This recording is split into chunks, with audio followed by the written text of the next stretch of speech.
Welcome to day 27 of my 31 challenges, 31 videos, 31 days. Today I'm getting ready a little inspiration journal for an online class I'm taking with Big Picture Classes. The name of the class is 2011 Creative Retreat, and I have a little blurb about it on my blog if you want to go there. It's scrapfair.blogspot.com. May Flom is the teacher, and I'm really excited.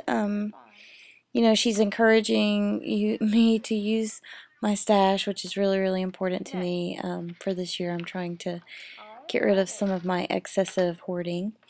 This paper, the printed paper that I'm using, comes from a mat stack, or a stack of sassafras paper that Sassafras released exclusive for Michaels last year. And actually, I've already seen a stack at Hobby Lobby. I don't know if it's exclusive to Hobby Lobby, but it's a big stack and I don't know the name of it. This one I think is called A Whale of a Tale. I haven't used a single piece of paper in it yet. I got it with the intention of possibly scrapping some photos of my goddaughter because she's such a little sassy sassafras chick. I cut my paper to 9 by 12, mostly because it just needed to be bigger than 8.5 by 11 sheet, and I wanted it to be easier to store than 12 by 12 with binder rings on it. And that solid color cardstock is some old Stampin' Up! Cardstock I was given before I really even started scrapbooking, so I don't know what color collection or anything it's from. The cardstock stack comes with 2 sticker sheets, one that's just labels and corners in cute sassafras style, and the other is an alpha sheet, which is really pretty alphas, but I didn't wind up using them on this cover. I used that one cloud sticker that you see there. It's got a grid pattern on it. It's really fancy and pretty. And then here's a big whale journaling sticker. I'm not going to journal on it. I'm going to put my title on the whale. Then I'm going to just throw my stickers back in there. I hope to be using that pad some more. Because it is sassafras, all of the papers have because it's in the matte stack, they all have the same shaped edge, but they're all different colors and patterns.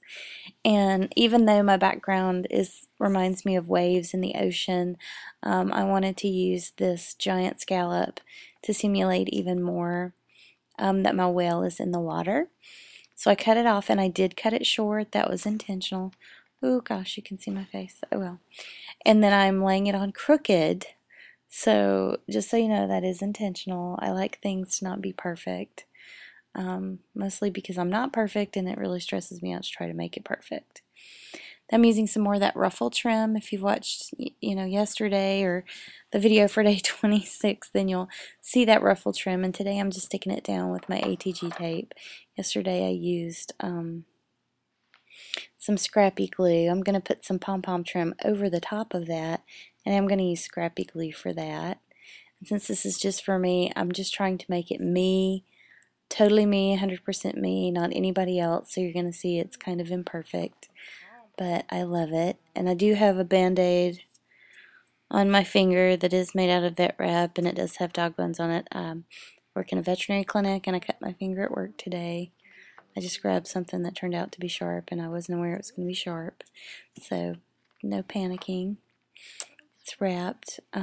This is some trim that I'm using from the Fine and Dandy My Mind's Eye collection. I'm going to use the aqua velvety scallop trim, and then there's a yellow pom-pom trim, and I've almost used all of my yellow pom-pom trim. I really like it. I was kind of desperate for some pom-poms around Christmas time for a project that I just needed a tiny bit for, and they didn't have any on a roll I could buy, you know, by the yard or whatever at my local scrap store, but the Fine and Dandy collection had that beautiful yellow color, and so now I've used it on several projects, and I'm glad that I had it. And I also really, really like that aqua, or it's almost turquoise, velvet scallop. I've used it several times as well. I think I used it on some other cards for the challenge.